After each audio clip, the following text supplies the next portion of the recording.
पाकिस्तान। ये हैं मुआविया आजम तारिक साहब जो कि MPA हैं झंग से। इस वक्त मैं सरगोदा रोड पर मौजूद हूँ जो कि झंग की एक मसरूफ सड़क है। 20 दिन पहले ये सड़क बनाई गई, इस पे असफॉल्ट डाला गया जिसमें ठेकेदार ने नाकिस मटेरियल इस्तेमाल किया। मुतल्लिका जो महकमे थे उन्होंने भी सही तरीके से इसकी निगरानी नहीं की। 20 दिन के बाद सड़क अपने असल मुकाम से हटने लग गई, पिचकने लग गई। MPA साहब को इस बात का इल्म हुआ, इन्होंने फौरी तौर पर मुतल्लिका ठेकेदार और मुतल्लिका हुकाम की सरजनश की और ऑर्डर दिया कि फौरी तौर पर इस सड़क को तोड़ा जाए और दोबारा से बनाया जाए, दोबारा से फॉल्ट डाली जाए। आज वो दिन आ गया है जब आप देख सकते हैं कि भारी मशीनरी यहाँ पर मौजूद है। इस सड़क को दोबारा से बनाया जा रहा है। मुल्क की तारीख में आम तौर पर हमने ये देखा है कि MPs MNAs जब भी कोई सड़क बनती है तो अपना कमीशन रखते हैं 10 से 15%। ये 1.5 किलोमीटर तवील सड़क थी जिस पर 22 करोड़ रुपए के फंड हुकूमत पाकिस्तान की तरफ से रखे गए थे। लेकिन ये जो शख्सियत मेरे साथ मौजूद है, इन्होंने अपने ऊपर 1 रुपया या 1 पैसा लेना भी हराम समझा, 1 रुपए का किक बैक भी नहीं लिया। यही वजह है कि इन्होंने धड़ल्ले से बड़े बेलोस होकर उस ठेकेदार की और मुतल्लिका हुकाम की सरजनश की और उनको ये हुक्म जारी किया कि दोबारा से सड़क बनाए। और आज इस सड़क को दोबारा से बनाया जा रहा है। असफाल्ट के लिए बड़ी मशीनरी भी यहाँ पर पहुंच चुकी है। अगर इस तरह के MNAs, इस तरह के MPAs पाकिस्तान की तारीख में आएंगे तो पाकिस्तान का इंफ्रास्ट्रक्चर, पाकिस्तान की डेवलपमेंट, पाकिस्तान की रोड्स, इवन आपकी जो पब्लिक हेल्थ के डिपार्टमेंट हैं वो भी बड़े अच्छे तरीके से काम करेंगे। सर ये तकरीबन 22 करोड़ रुपए का प्रोजेक्ट था। अगर आप कमीशन भी लेना चाहते तो 3-4 करोड़ रुपए बनती थी। आपने कमीशन को भी लात मारी। जब सड़क गलत बनी तो आपने मुतल्लिका ठेकेदार की भी सरजनश की। इसकी वजह क्या है? यहाँ से लोगों ने गुजरना है और ये लोगों के पैसे से बनने वाली सड़क है। अगर तो ये महकमे के किसी अफसर ने या ठेकेदार ने अपने बाप दादा के पैसे लाए हुए हैं तो कोई मसला नहीं है, वो अपनी मर्जी से खैराती काम करे और उसके बाद अपने पैसे लेके चला जाए। लेकिन अगर मेरे झंग के लोगों के पैसे हैं, गरीब अवाम के पैसे हैं, आप तो 22 करोड़ रुपए की सड़क की बात करते हैं, यहाँ से कोई माइकल लाल 22 रुपए भी ले जाए तो हम ऐसी तैसी ना फेर दें। कोई बंदा यहाँ से 1 रुपए की करप्शन कर जाए मेरी टीम में, वो मेरी टीम का हिस्सा नहीं रह सकता। और कोई ठेकेदार यहाँ पे 1 रुपए की करप्शन करे उसके बाद दोबारा न सिर्फ ये कि वो उस काम को मुकम्मल करेगा, बेशक वो अरब रुपए का काम क्यों ना हो, और कोई महकमे का बंदा मुझसे, मेरे काम से या मेरे ठेकेदार से कोई करप्शन करे, कोई परसेंटेज मांगे, उसको भी अल्लाह की मेहरबानी से हम रहने नहीं देते। आमतौर पर देखा है MPs MNAs मुबैना तौर पर परसेंटेज लेते हैं ठेकेदारों से। वो कहीं ना कहीं उनके, वो पंजाबी में कहते हैं कि काने हो जाते हैं। वो गलत मटेरियल भी डालें, खराब मटेरियल भी डालें, नाकिस मटेरियल भी डालें तो वो उनकी सरजनिश नहीं करते। आपने ये इनिशिएटिव क्यों लिया कि सड़क गलत बनी है तो दोबारा मटेरियल ठेकेदार अपने पैसों से बनाएगा, डालेगा और ये जो सड़क है इसको सही मायनों में बनाएगा? देखिए बात ये है कि 10 से 15 करोड़ रुपए आपके घर में आ जाए तो हर किसी को अच्छा लगता है। बड़ी आपकी रहने की जगह हो, बड़ा आप सहूलत से रहें, इज्जत से रहें। लेकिन मैं ये समझता हूँ कि हमने जिस नबी करीम का कलमा पढ़ा है और हम जिस मुल्क को कलमे के नाम पर ले चुके हैं और हम जिन ऐवानों में बैठे हुए उनकी पेशानी पे कलमा तैयबा लिखा हुआ है, क्या हम जैसे नुमाइंदों को ये ज़ेब देता है कि हम कलमा तैयबा के नीचे से गुजर के असेंबली में जाएं और वहाँ से गरीब लोगों के फंड है और उसमें से अपने हिस्से रख के घर चले जाएं? इस समेत और कितनी सड़कें हैं जहां पर ठेकेदारों ने गलत काम किए और आपने उनकी सरजनिश की और दोबारा तामीर करने का हुक्म दिया। इससे पहले हमारे इलाकों में सिद्दीकाबाद के इलाके में एक सोलंग पे काम हो रहा था, वहाँ पे नाकिस ईंट इस्तेमाल हो रही थी, वो मैंने फौरी उठवाई। इसी तरीके से हरमलपुर के इलाके में एक जगह पे नाकिस काम हो रहा था, वो जाके मैंने खत्म करवाया। ये रोड हमारी बड़ी स्कीम्स में पहला है जिसपे रकम जो है वो ठेकेदार की लग चुकी हुई थी। अभी उसको बिल क्लियर नहीं हुए थे कि हमने वो सारी ट्रालियों में लोड करके उठवा दी कि नहीं मेयारी काम करना है। अब तो हमारे अल्लाह खैर करे को बंदा ठेकेदार भी आता है तो वो इस्तिखारा करके आता है कि पता नहीं मेरे साथ वहां क्या होगा।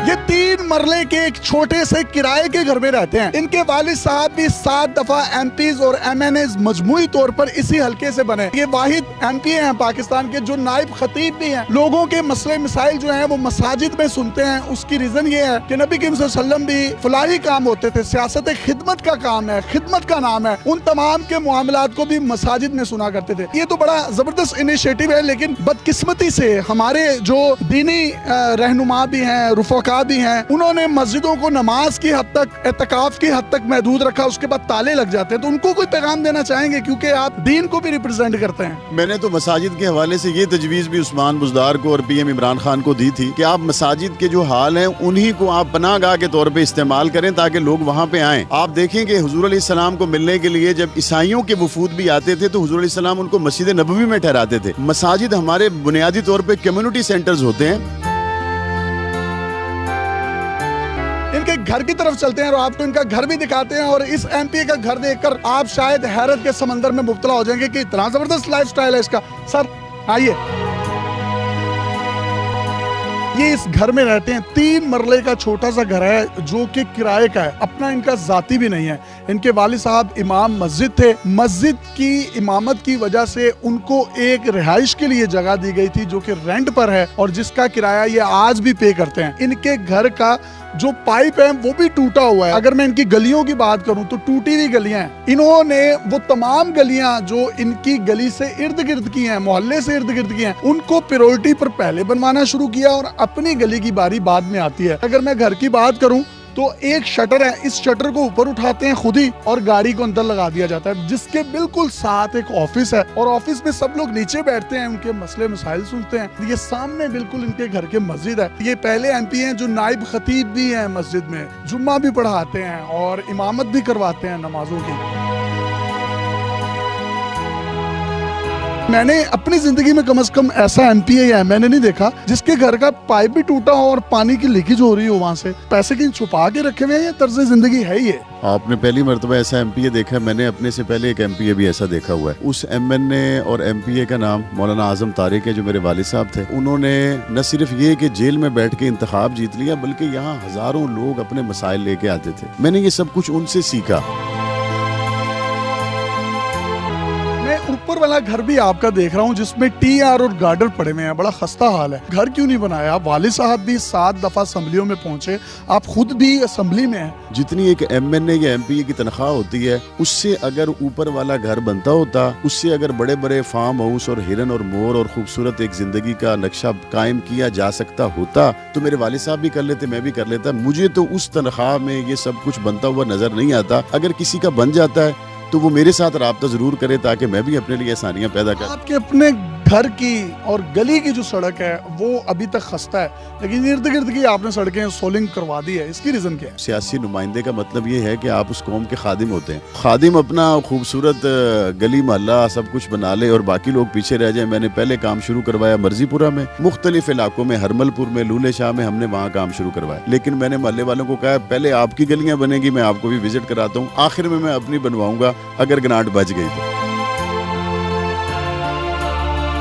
तो जी ग्रांट मिलेगी तो सबसे पहले इनकी अपनी गली बननी चाहिए थी, लेकिन इन्होंने ये फैसला किया कि अपनी गली नहीं बनेगी, सबसे पहले मेरे वोटर्स की गली बनेगी। इनके मोहल्लेदारों से हमने इन्वेस्टिगेशन की कि जब इनके वालिद साहब इस हलके में सुई गैस सबसे पहली दफा लेकर आए, 2 साल तक इनके घर में सुई गैस नहीं थी। बारी 2 साल के बाद आई और 2 साल तक इनकी वालदा लकड़ियां जलाते रही।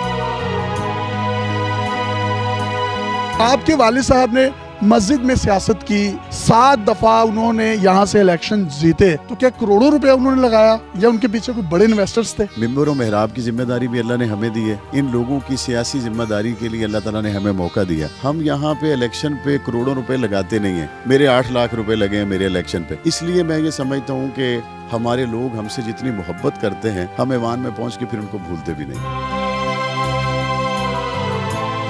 ये मुल्क पाकिस्तान का वो पहला MPA है जो 3 मरले के छोटे से घर में, जो कि किराए का, इनका अपना जाती भी नहीं है, लोगों के इज्तिमाई मामलात और उनके जितने भी सॉल्यूशंस हैं मस्जिद में बैठकर निकाले जाते हैं। इन्होंने खराब सड़क जो बनी उसकी दोबारा कारपेटिंग का हुक्म दिया, ठेकेदार की सरजनिश की। इसके साथ साथ वो तमाम गलियां जिनमें सोलिंग पड़ चुकी थी, ईंटें पड़ चुकी थी, लेकिन जब पता चला कि ईंटें 2 नंबर है या जो चनाई का मसाला है वो भी खराब है, तो उन तमाम की तमाम गलियों को इन्होंने दोबारा तामीर करने का हुक्म दिया। ये positive and real face of Pakistan है। इस तरह के लोग जब ऐवान के इक्तदारों में बैठेंगे तो वो तमाम लोग जो जालिम का जो हाथ भी नहीं पकड़ सकते, जिसके आगे वो कोई सदा भी बुलंद नहीं कर सकते, उनकी आहें जो हैं उनको लगती हैं और कहीं ना कहीं पाकिस्तान का तशख़्ख़ुस भी खराब होता है।